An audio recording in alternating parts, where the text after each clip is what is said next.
Hello, and welcome to another edition of Conversations of the Heart. As always, it is your boy T Till. We have a very special guest here with us today to continue our conversation and series on postpartum. And we've been getting an education so far. And so today we have a very esteemed guest, someone who I've had the pleasure of having great conversations with about this subject. And we're going to bring it to you here. She is the founder and CEO of Soothe Beginnings.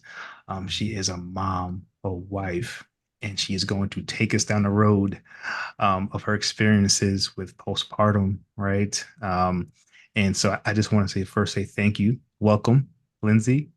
We really appreciate you for having this conversation with us. I know sometimes it may not be easy, and it's a touchy subject, but it's a very important subject. So I just I was want to say just going to say it's an important conversation. It's an important concept that needs to be talked about. absolutely, and I appreciate you and thank you for having. I mean, excuse me. Thank you for coming on the show here today. So, so for the people who don't know who you are, um, Yeah. tell them a little bit more about yourself. Yeah. So I actually had a career as a licensed optician for a decade, and that's what I did. And COVID hit. I got pregnant, and we decided I'd become a stay-at-home mom. And when I had my daughter, I very early on, we'll get into it obviously, very early Mhm. on was hit with postpartum depression. My daughter was a colicky baby, and we were desperate to find a pacifier. So I turned around and invented a better pacifier. And that's kind of what I've been doing ever since. And I also help new parents prepare for pregnancy as well. Wow, that's amazing. So for the people who don't know, what is a colicky baby? Oof.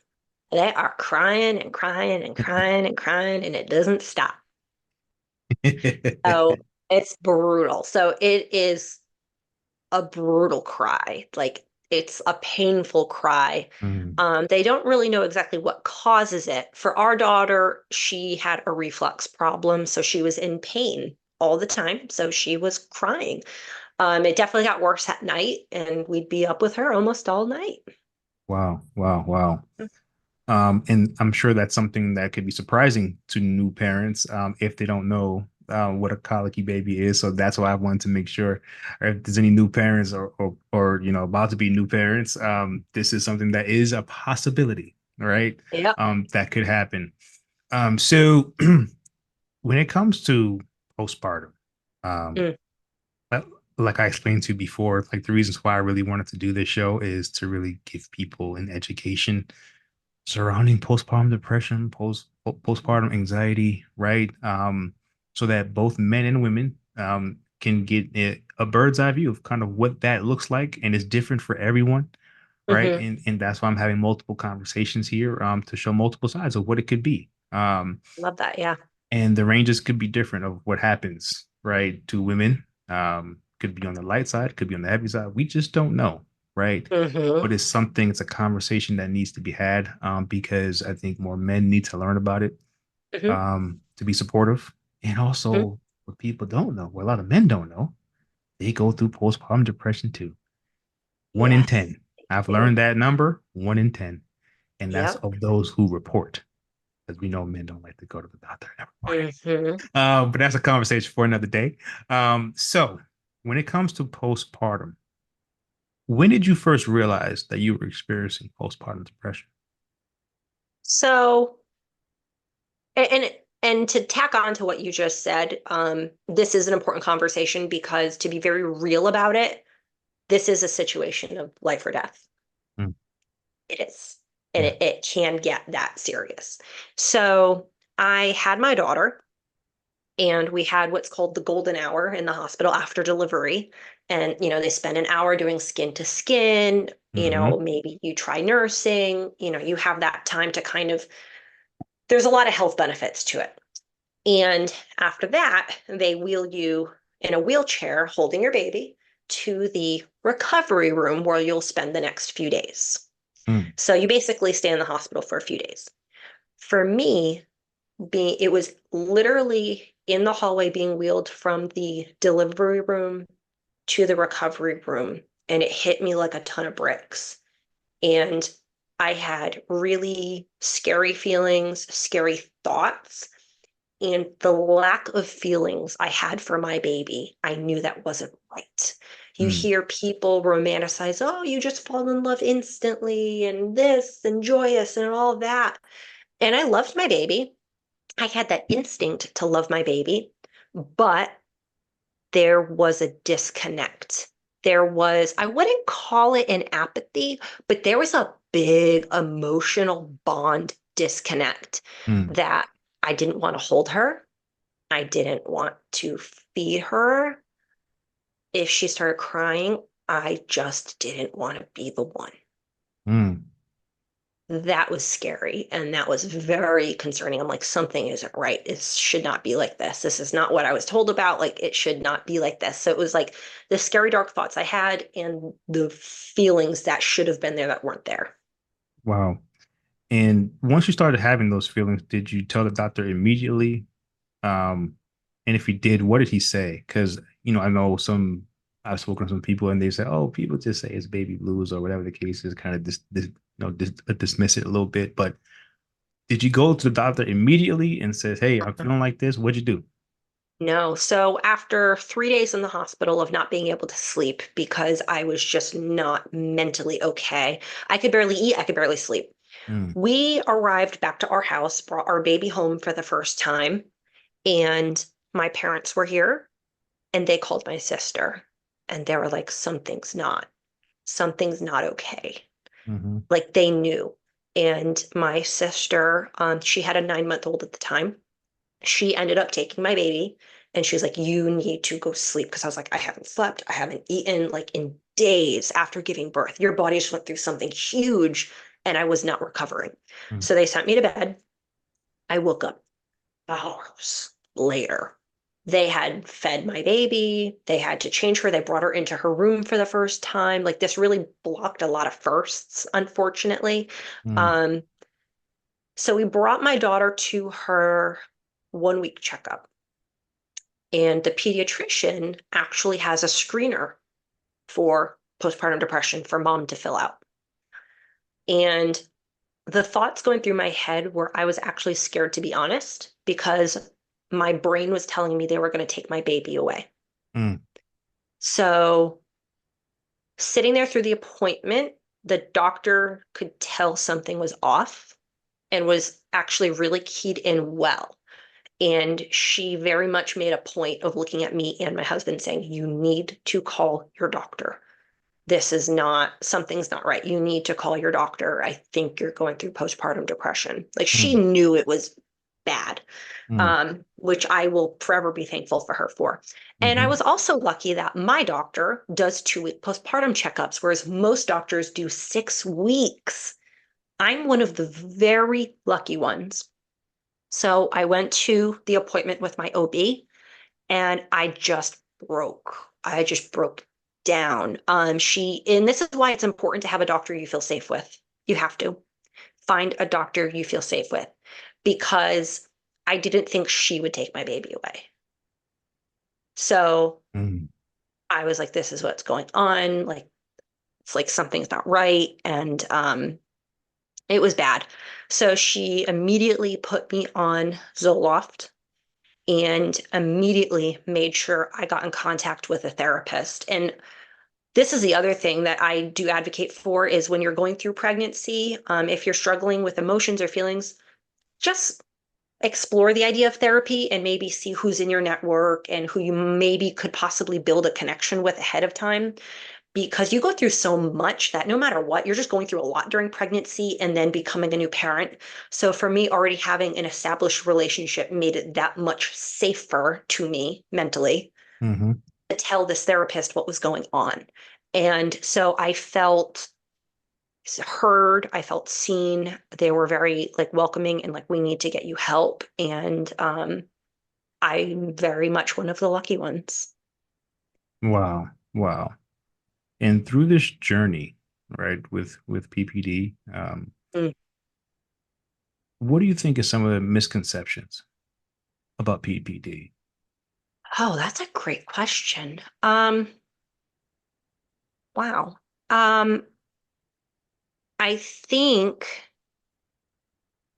I honestly think support and maybe your birth experience, if that went in a traumatic way, there are things, and lack of sleep.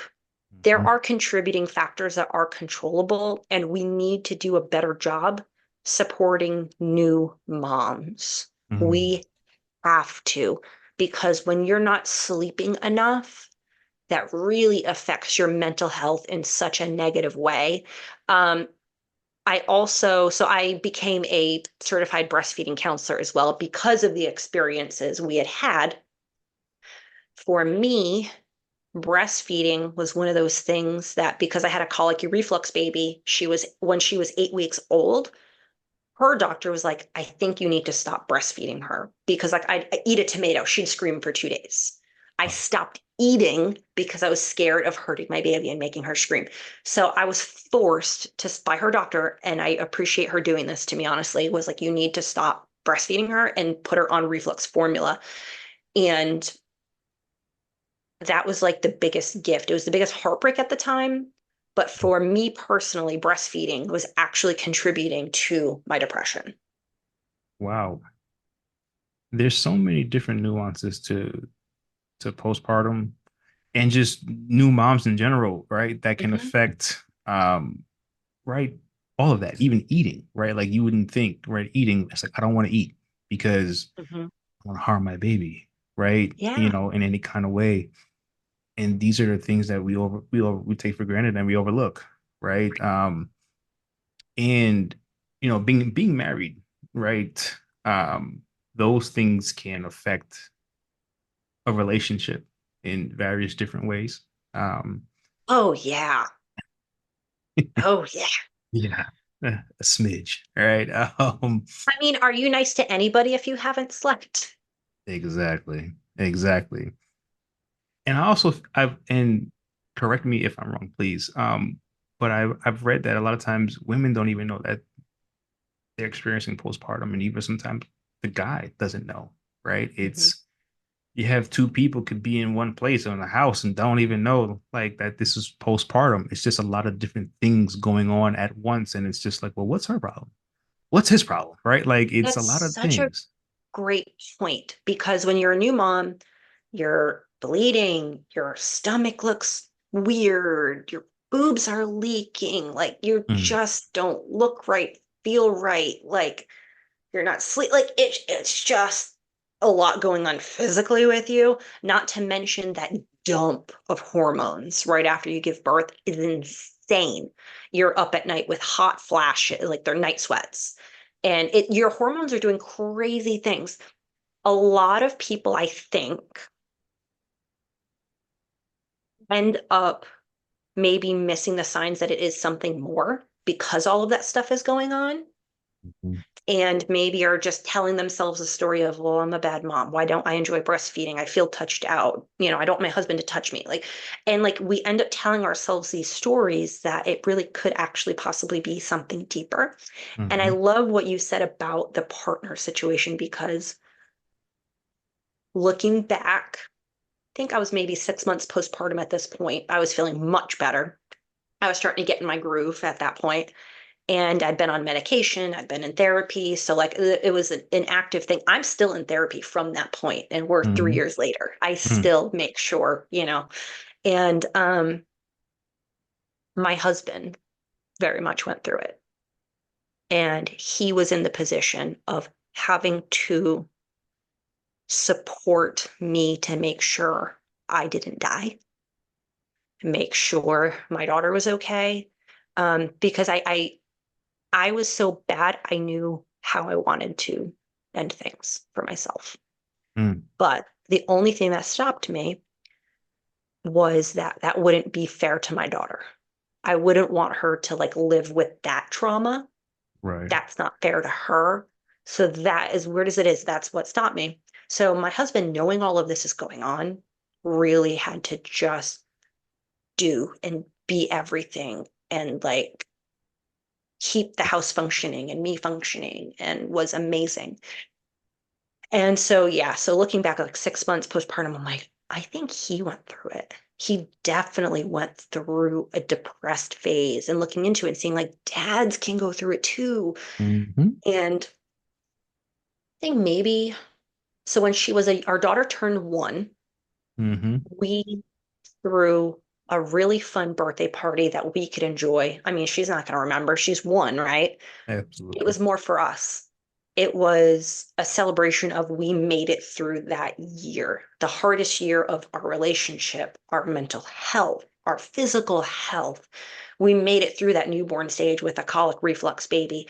And we were at that point of we were able to enjoy our daughter and have fun with her. So it was a celebration and like a mental thing for us that was like actually really healing for both Wow. of us to Wow. have that celebration and acknowledgement of everything we had gone through. Hmm. Um, but yeah, he and I did end up talking about the fact, and I was like, I do think you went through it. And he's like, yeah, I think you're right. I think I did Wow. go through it. Wow. And like we said, men do go through it. I've learned that in terms of just studying, this, and was shocked to hear, right, that men Hmm. go through this, and so that's why these conversations are so important. Hmm. And when you and again, correct me if I'm wrong here, please. New moms, right? They go through a lot, right? Physically, emotionally, mentally. And sometimes I feel being on social media possibly, just possibly, might can make things a little worse Mm, because grief is involved in a lot of these things, right? Because if you don't think you're a good mom already, right, or some, during this postpartum, you're going on social media. Social media makes motherhood feel very Disney-ish, right? yep. Very, the mothers, the pictures, the women that traveling with their babies. Like it's now that's all great. I'm not saying that's wrong, but what I mean though Right. is as you're watching these things, right? It's like, how come that can't be me? How come this person seems like they got it all together? They got it all figured Right. out. How come I don't have this or have this Right. experience? What's wrong? And then it could make things worse, Hmm. right? The anxiety from that, right? And now it further Yeah. pushes the narrative in your mind that I am not a good mother. Like I see it. Like this solidifies it for me. I got my answer. Like I'm just not. Hmm. And so how do you think social media plays a part, if any, with not not creating, of course, postpartum, but enhancing those feelings? So from my experience, Hmm. I already felt like I'm not a good mom. Like I already was Hmm. going through those things on my own. What social media actually made me feel looking at other people. So my best friend had her baby 3 months after me, Mm. and seeing how much they were enjoying the newborn stage. And like from talking to her, I knew they genuinely loved that newborn stage. I actually had a sense and feeling of like, why don't I enjoy it? Why didn't I enjoy it? Do I not love my baby enough? Was I Mm. supposed to even be a mom? It Mm. actually, it was those feelings that came up, as weird as that is. And it took me a minute to get over that. It really did. Where, now I have friends that are having babies, and now I work in the baby space. So like, I always try to check in on the new moms, and I Hmm. always say, nothing you say will shock me. And I Mm. make sure that that is like a safe approach. And like, no, really, like, how are you? And because everyone's always like, how's the baby? How are they sleeping? How are they eating? Everyone's always asking the baby. I'm like, no, no, how is mom? What's going on? And that, I think yeah. that's so important. But yeah, it was Hmm. so weird seeing people dressing up their babies and doing all the things. And I was like, oh, they love motherhood. It just came easy for them to love it and enjoy it. And I don't feel that way. Like Mm, I had to grow into it. And I do think the postpartum was a big part of that. It delayed me bonding with my daughter. It definitely had an impact on, it took time to fall in love. I already loved her. Like instinctively, that was there. Like I totally changed up my entire life for her from day one. And, I chose to bring her here. I owe her mhm, everything. I had that mentality, and I still have that mentality. mm. And but I was like, why is it so hard for me to just enjoy my child? Right.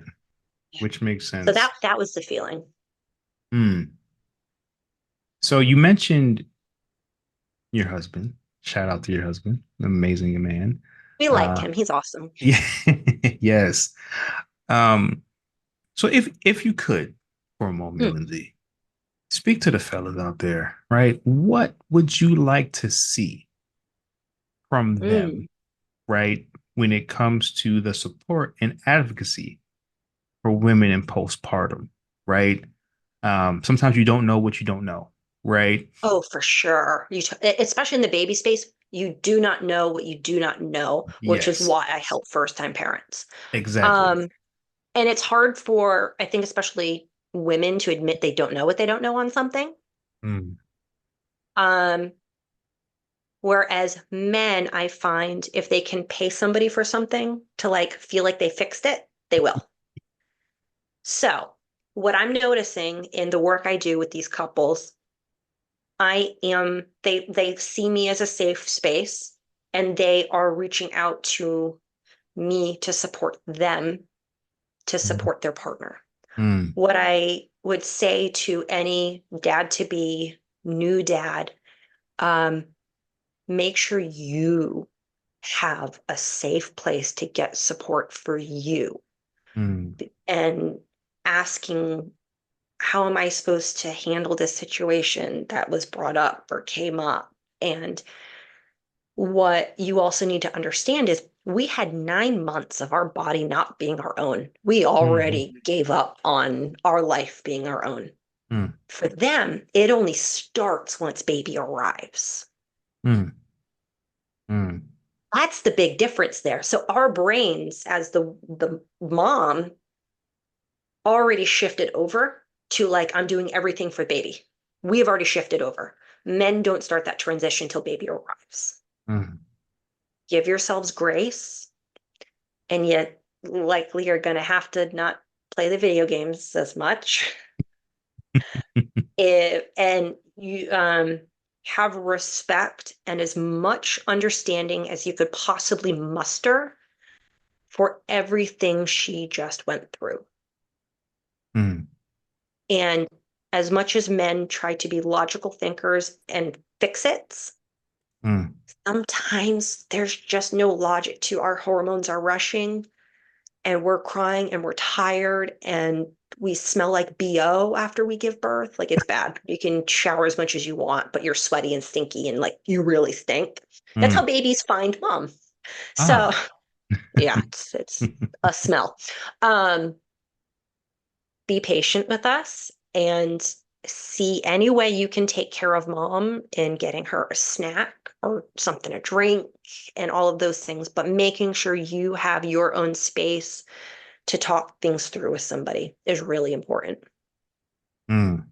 And and I love that you said that because and you added that too in addition to being a support and advocate for Mhm. your spouse, but also getting help for you, Yeah, right? It's almost like the absolutely. airplane thing, right? Like, but you got to put the mask on you first, right? Yeah, Before you can help somebody else, right? yeah. You gotta get that. Because Because I see a lot of them spinning their wheels of like, I don't know what to do. And that's been a big thing. So sometimes they're just stressed out, feeling helpless, useless, mm, don't know what to do. They're not the ones with the nipples. Like there are so many different things, especially when you've got a newborn, they want mom because they know mm, mom's voice, they know mom's smell. So they're very much on the outside, like I don't know what just happened to my life. My life just got a torpedo through it. So right. it's very much a shock to the dad. Hmm. And I'm wondering, do a lot of dads feel like, does my baby want me? My husband went through that. So the thing to understand about babies, gentlemen, Yes. they go through their stages of preferences. It just is. So newborns just wanting mom for a while, normal. They're going to go through a phase that all they want is you. And it was the nicest break once my daughter hit that. So it's funny because they go through those different phases. And now, like, my husband is my daughter's absolute best friend. Mhm. If I walk in the door, she's like, but if he walks in the door, she's squealing and screaming and like running to the door. Like that is Mhm. just my day just got a whole lot better because dad is home. Oh. So give yourself grace and patience and don't take it personally. They're a baby. It's not personal, it's survival. And Mm-hmm. it's a little bit easier for the dads once baby gets to the more playful stage. Mm. Then they start to know how to interact a little bit more and it gets a little bit more fun. And that's where things kind of tend to ease up a little bit. Yeah, because I always thought about that. From the outside looking in, just hearing different stories and just like, well, my wife doesn't want me anymore. My kid doesn't want me. Where do I fit? Like I'm doing everything. Yeah. I'm trying my best to Yeah. figure everything out for both of them, but nobody Yeah. wants me, Because right? we're touched out, so don't touch me. I smell, my boobs are leaking, go away. You did this to me, go away. Um, Just to me. and yeah, the baby wants mom. They want her smell, they want her voice, they want her comfort. That's what they've heard for the last 9 months. So yeah, they know that instinctually that is their safe place. That's what they're wired for. It Mm, will balance out and it will be okay. And it is also really important that when baby does have that mom preference, you still need to step in and do that diaper change, that bottle. Like you still have to because she needs a break. mm, And I know it's incredibly frustrating. I know that and I get that. And there were times because it's not going to get better if you don't start stepping in. It's just going to keep going. So they need to see that, oh, here's this guy again. They'll eventually get used to you and cool with you. It happens. But the more you have an avoidant behavior towards it, the worse and more prolonged it's going to be. And now your wife is really going to resent you. mm. And you bring up the R word, Mm. resentment. And Oh, there's a lot of that early on. because I was gonna bring that up because it feels and I kind of goes along with what I said earlier about you have two people in the household, one that may not know what's going on with each other, right? But then there's resentment on both sides. Wife is like, listen, he doesn't help, he doesn't understand me. Like, what is going on here? Who did I marry at this point, right? Like, like I'm going through a lot of mental, physical, emotional changes Mm-hmm. and even grief. I might be grieving that my body's not the same, right? Like I miss the old me, right? Hmm. You think you miss the old me. I miss the old me, right? That Exactly. that resentment. Exactly. And then the husband is like, I miss the woman I married. I miss the girl that I used to know. Mm-hmm. This person doesn't want me. All she wanted was the baby. And now she got it. Now she has no time for me. Now she doesn't want me. The baby doesn't want me. Nobody wants me. Nobody really, I don't know what to do. Right. And Yep. so That's now how my you got, husband felt. right. So you got two things going on here. And then it's like at some point, like this, Oh, right? yes. So you're sleep deprived, Mm-hmm. going through the hormones. You're each going through monumental life changes. Mm. Okay. And you've got a screaming baby, which really puts you on edge. Let me tell you, that is intended to be a dissonant sound. It is supposed to upset us. Okay. And that's just how that works. Um, we found that with all of that going on, we started playing the tit for tat game Mm. of, well, you fed the baby last, or no, well, I just held her for 30 minutes while she screamed out, and like, well, I did this, and like I suffered through this, and it was Mm. resentment coming out that way. Yeah. And it took us a mm, I- 4 months of age, I think, was when we finally were like, okay, this isn't healthy. because now this isn't helping anything. Um, I think this is just parenting and it does get better. We're starting to see it is getting better. Um, but yeah, like holding it against each other was really toxic and not Mm, helpful. Um, because then eventually we got to a point like we started working on that and like stopping ourselves from saying that stuff. And eventually we stopped thinking that way too. Once mm, we stopped saying it, we eventually stopped thinking it. And it became, instead of, well, I got up yesterday, it became, you slept in yesterday. You'll sleep in tomorrow. Like, mhm, I got the baby. You go play video games for an hour. mhm. Check back in an hour with me. And then it became like making sure we made that space for each other to like go take care of ourselves, or like Decompress. Yeah. you would take the baby and be like, go shower. I got this. You go. So it started becoming like, how can you help your partner? Like almost like forcing your partner to take a break became the healthier way to do things. Yes. Um, so it was an interesting transition for sure. Wow. So there's the importance of teamwork, right? Yes. And for men to have grace, one for themselves too. Yeah. Your new father, you don't have it all together, right? I mean, especially especially if you're your first child, you're flying Yeah. blind, right? You think you know, but then you don't know. And I've had So friends of mine that yeah. that kind of told me like, "Hey, I thought I knew, and I was following advice from my mom and dad, and it doesn't work." They're like, it didn't work like that, No. and it's like, And the oh. best way to like every baby is different. Understand Mm, that right out the gate. Every baby is different. And the best way I can explain that whole teamwork situation, have you ever been to an escape room? yes. Okay. So you see how that can get real quick of like people getting snippy with each other? Hmm. Now do that sleep deprived and live in that room 24/7. Ooh. Yeah. Wow. That's, you don't know what the hell you're doing. How can you work with somebody else who also doesn't know what the hell they're doing? You're trying to figure out your crap in all of this. He's trying to figure out his crap in all of this. And then you have to find a way to communicate with each other. It's a lot going on individually. So it does take a hot minute to come together and tackle it Mm. together. It's interesting that you say that, and what just popped into my head was you have two people who don't know what they're Yeah. doing, but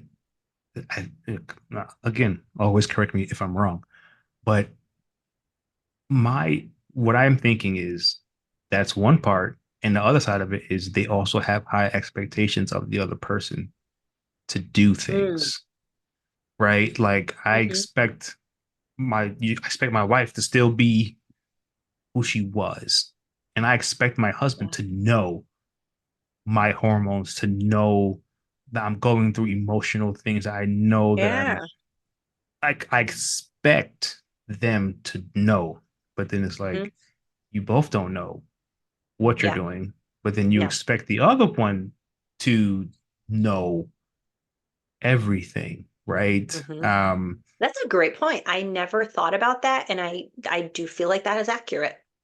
Yeah, right. Because I was thinking about it. I'm just like, well, the resentment comes in when your expectations aren't met, Mm. right? So if I expect, okay, well, I don't really know what's going on with her as far as her postpartum. It may not even, who knows? I don't even know if I know it's postpartum. Hmm. I just know she's acting different with me. Right. Okay. Well, my Right. expectation was that by month 3, Yeah. we'd be back in our groove, Right. right? Or month 4, or whatever it Yeah. is in that person's head, right? Of what their ideal is. Oh, well, Hmm. she'll be fine. Like, well, why is she acting this way? And you're like, he's seen me go through this for 9 months, and he should know that my emotions, my mental, I'm not good. I don't know. He should know. Yep.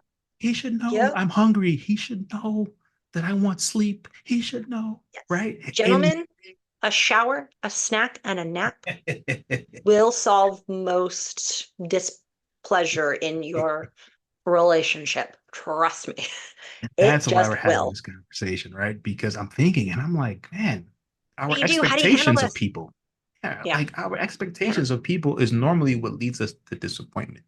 And that can mean Mhm. in any relationship, Yeah. dad, boyfriend, And it, girlfriend, husband, wife, yeah. And it's friend. hard because you're like the mom, you feel like I finally figured out a little bit more of what to do with the baby. And now I got to catch up this lug nut up and get him See, up to speed. And like, he did it see. wrong. And, but I had to learn and realize he could do something differently and it would work for him because we were doing that. Well, I tried that. That was going back and forth. Well, I tried. Mm-hmm.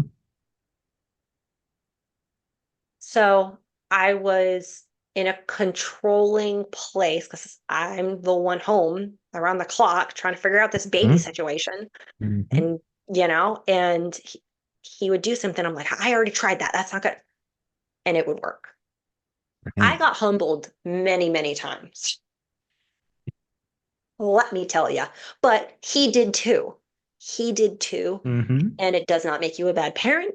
It just means baby might respond differently to dad versus mom. And here is the biggest thing, they pick up on our feelings.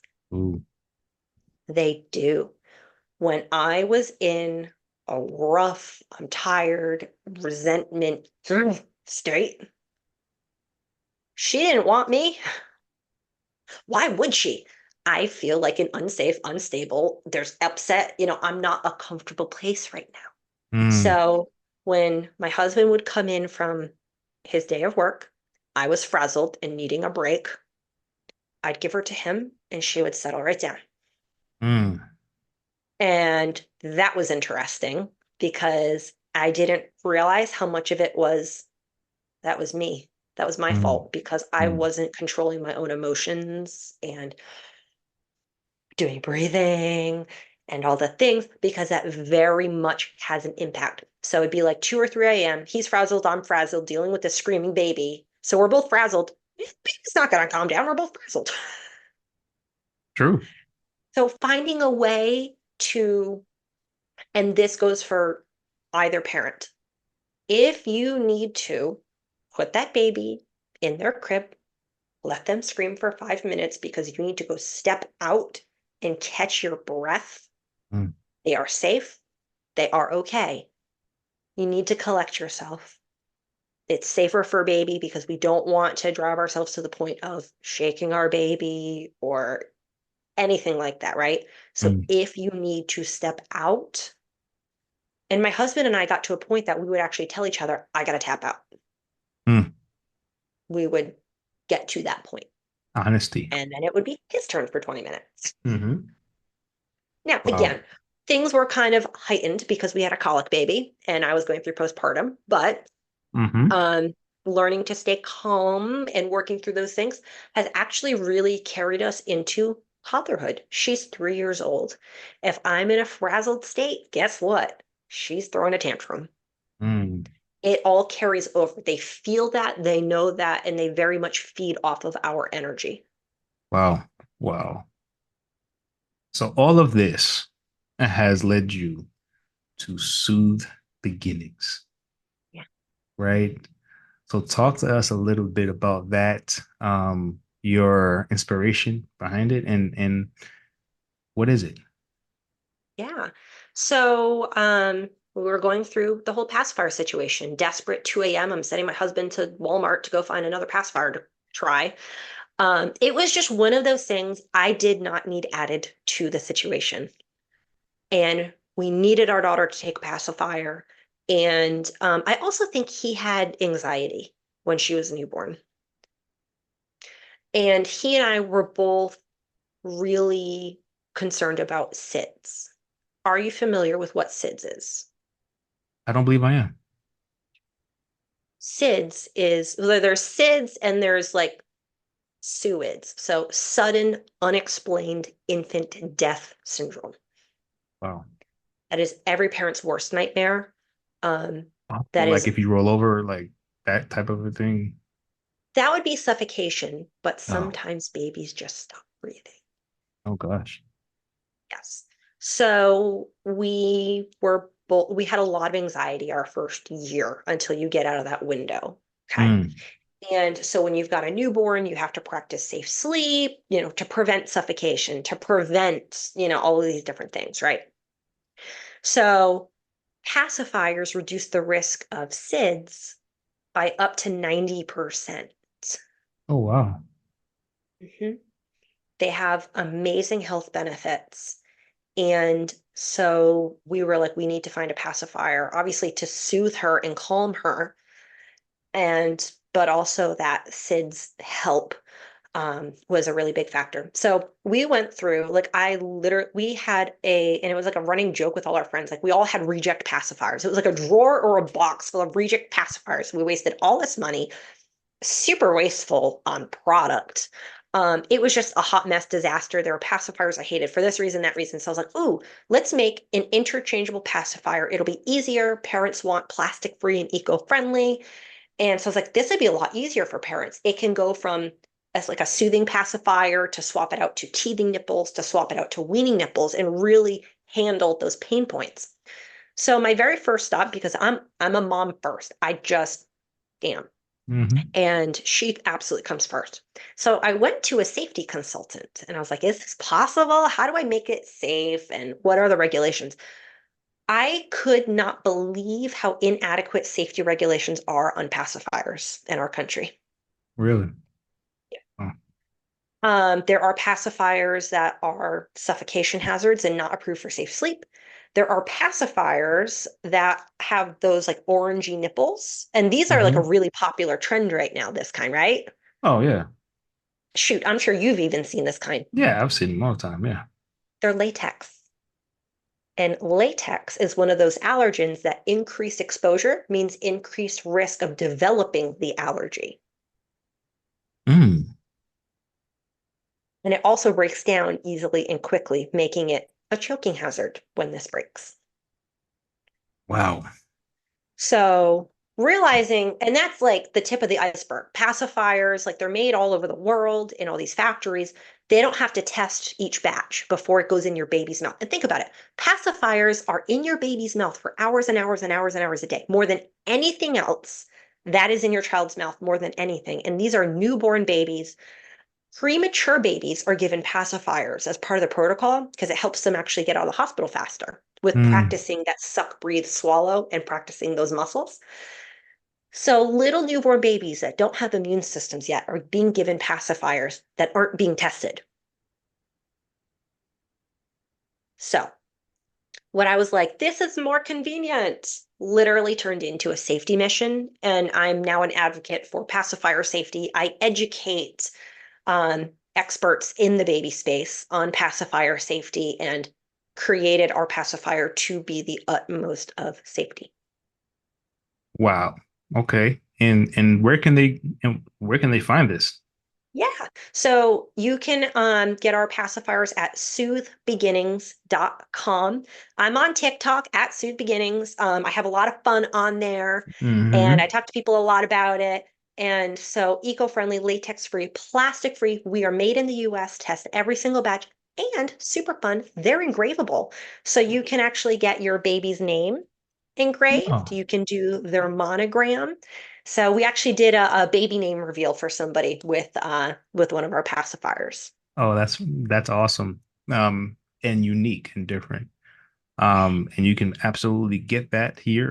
The link is gonna be right here below for you to go down and get you some pacifiers, some safe pacifiers, and do some unique things with them as well. And that's an amazing thing. I mean, I just learned something. I didn't like that is when I tell you pacifier is the least on my list of things to think Right, about. I was, right, I'm like postpartum anxiety, postpartum depression. That's it. right. All right, let's focus here. Right, but like, I didn't even think about Yeah, like pacifiers and safety and not safety. I mean, I've just yeah. seen kids have pacifiers forever. Like that's just what it is, and that's what we think And that's about. the thing. We don't think twice about it. And my journey with postpartum depression, is very much part of the story and the origin story of Soothe Beginnings. Mm. And it is something we talk about, something we need to talk about. I filmed a TV show. It's actually airing right now, back in January, and I did on camera, and it made the cut. I did speak on postpartum Mm-hmm. depression. You never know who you're going to meet that actually Oh, went through it. So being able to talk about it and openly talk about it, people have reached out to me because they know I'm a safe person that like these are the crazy thoughts I'm having and it's not going to shock me. I'm not going to call CPS on you, but I right. will guide you into we need to get help. It is okay. I went through it. I had those fears. I had those thoughts. It will be okay. And it does get better. Wow. And you've become a safe haven and a safe space for mothers and new parents, Yeah. as I'm even sure your husband is, as a father who's been through, I'm sure he's gotten a couple of questions too, probably. He's probably like, let me tell you a story. He uh, finds out people are pregnant before like so I find people will message me and they'll message him being like I'm pregnant and like they'll tell us before they tell like their families and friends or announce it. So it's been very interesting because they'll be like, okay, so and so's pregnant. They're gonna need mhm. they're gonna need you. Got Yep. it. So yeah, safe space. And that's what Yeah, people need, especially as we they're do going need through safe this space. process. Yeah. The one thing that I've heard and that I've seen is when people have a baby, right? And families and friends, it's all about, oh, how's little, David or Jill or whatever the case is, and how are they doing? How are they doing? Where's my grandbaby? Where's my niece or nephew? Right? Like and it's like, what about me? Shoot, how am Right? I? Right. And I'm the one leaking. right. And then even, when it comes to people's old life, right? It's Yeah. man, like for men, it could be I miss going to watching the game with my Mm. friends, right? Or for women, it's like I miss doing my girls' nights, whatever it is, right? That's something that people think about as well because sometimes their friends stop inviting them places because they just assume they don't have time. And I'll say this, your life changes in ways you cannot possibly imagine. Mhm. And I was that person that I was like, I don't want kids. I don't want kids. I don't want kids. And my husband and I got together. We got married with the understanding, yeah, we're probably not going to do the kid thing. Eventually got to a point where, like, you know what? I think we would regret not having one. Your life changes so much. You are not the same person you Yeah. were before you had a baby. Especially for women, our brains actually change. You will never be that person again, but I have never been more proud of the person or liked the person I am more than today. It was the hardest thing I've ever done in my entire life, but I am really proud of who I am at this point in time. And I'm really proud of the man my husband has become through all of this. Wow. And I'm sure it's brought you two together in such a mighty way. I Mm. mean, because if you can get through those things, I mean, Oh, yeah. there's probably nothing else that Oh, you yeah. can't get through together, Yep. right? And those are the things that, make strong relationships, right? Is the hard times, right? And Right. each relationship is different when it comes to hard times. But definitely salute to you guys and to making it through and to seeing this through, right? In this journey of parenthood and marriage too. I think Yeah. there's so many people who don't their marriage doesn't survive this. Mhm. It doesn't. Not everybody No. has a happy ending like, like you guys and you guys have pushed Mhm. through and you've gotten through. There's a Yeah. lot of people who have not. Probably because Took a lot of self-reflection. A lot. yeah, A a lot lot of of, work. oh, I'm being the a-hole here. And we each had to acknowledge that Yes. and like what was putting us on an unhealthy path. And that Mm, as a parent, there's a lot of self-reflection. As an entrepreneur, there's a lot of self-reflection. yes, It indeed. also needs to translate into your marriage or relationship, the self-reflection aspect. It has to. I love that. And so I know earlier we spoke to the men. Well, you did. Um, Now it's the ladies' turn. What advice would you give, right? It's a two-part question. What advice would you give new moms? And what advice would you give the village? And by the village, I mean family and Mm. friends. Oh, I love who this. Okay. who are, who's the, hey, niece, nephew, whatever the case is, right? Like Yeah. talk to the women, the new mother that's about to become a mother. Hmm. What advice would you give her? And then talk to the village. What advice Yeah. would you give them?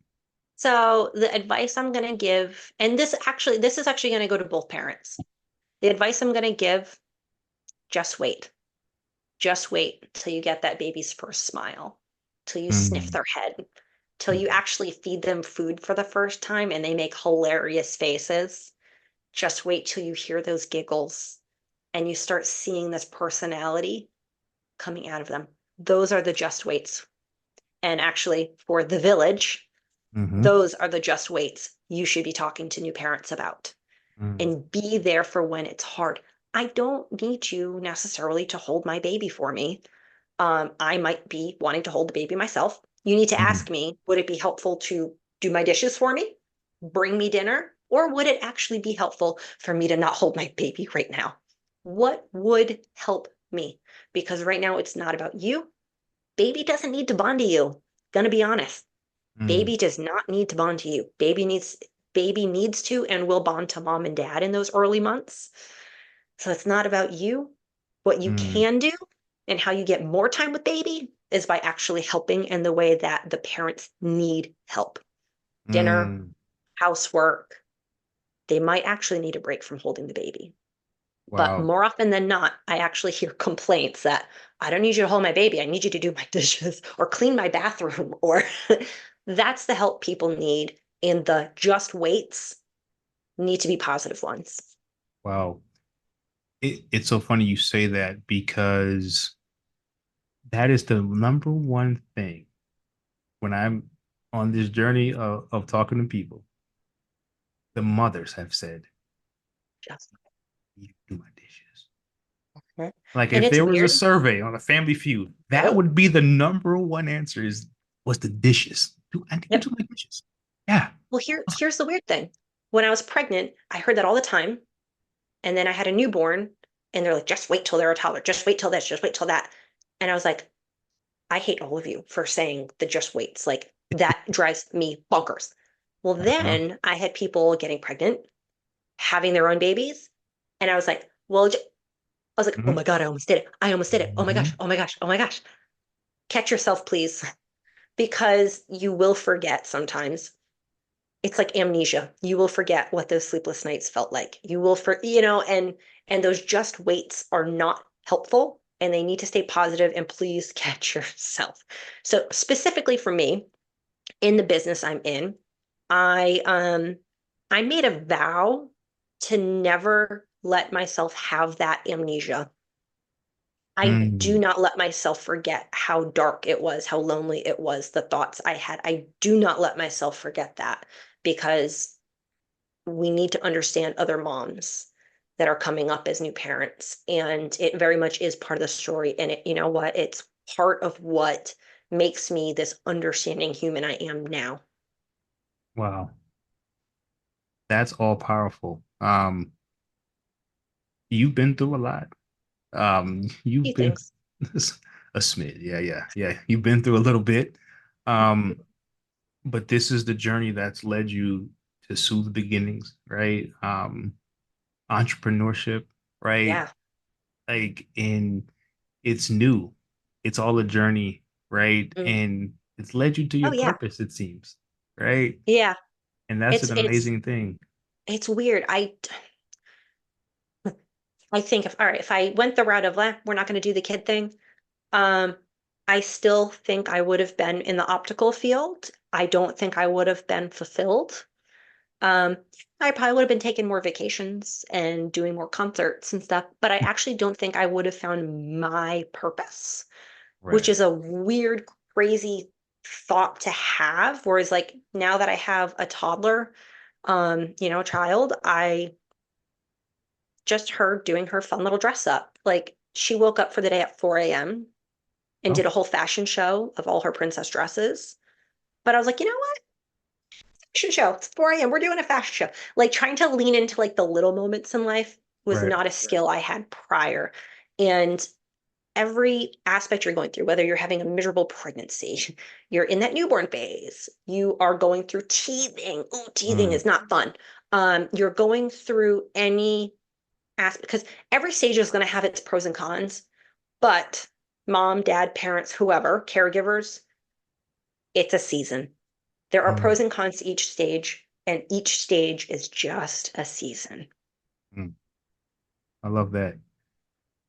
Before we get out of here, can you talk to us about the importance of therapy?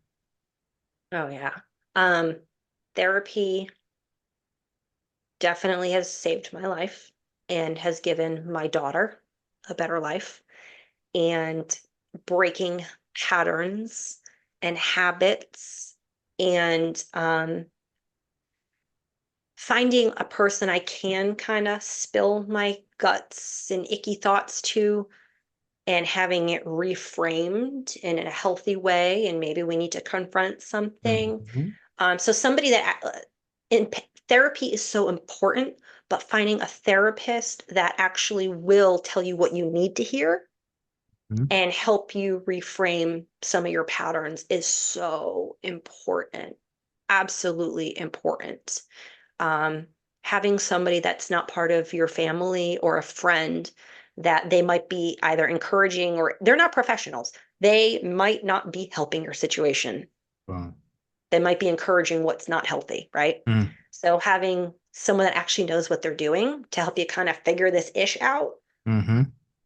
really helpful. Really helpful. Wow. 10 out of 10 do recommend. You and me both. Definitely. Well, Lindsay, I just want to thank you. Thank you for, your transparency, your vulnerability, and for all the work that you do, for new parents, new mothers. Thank you for being an advocate, and really being a light for many, who go through this part of life. That's not easy, and like you said, it's life, it can be life and death, Hmm. right? For a lot of people. And Hmm. you've chosen, to be a light, for people who are going through this, and it's not easy. Um, so I just want to thank you for all of the work that you do. It is necessary. We need more like you. And before we get out of here, again, just tell everyone where they can find you, where they can find your products, how they can contact you. You can find my nipples at soothbeginnings.com. Absolutely. And all of her social media, everything will be in the bio here. So be sure to support the products, please. As I've learned about it now, right? So I'll be pushing it out, and letting people know, hey, listen, these are actually, safe. This is Right. what you need. Um, Yeah. Yeah. You'll have what you need at 2 a.m. And the other thing is, I do have a Facebook group as well. So Yeah. if you are expecting and you haven't announced yet, it's a private Facebook group. Actually, the majority of people there have not announced yet, which is kind of funny.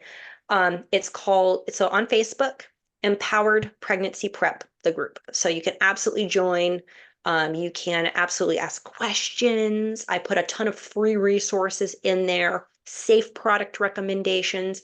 I have actual experts in the group as well, because a lot of Facebook groups don't like real experts, which is interesting. So there's a lot of Mhm. misinformation. But we have real experts, RNs, IBCLCs, financial doula, like all kinds of cool stuff. So And it's this group for both men and women. it is. Oh, It is. men, join this group. Men, join this Yes. group. The more education that we can get surrounding these Yep. things, the better I feel our households will be. Yep. And less of the division that it will be, and it will Exactly. lessen the resentment Hmm. on all ends. Lindsay, again, thank you for doing the show with me. Thank you immensely. I really do appreciate it. And this has been another episode of Conversations of the Heart.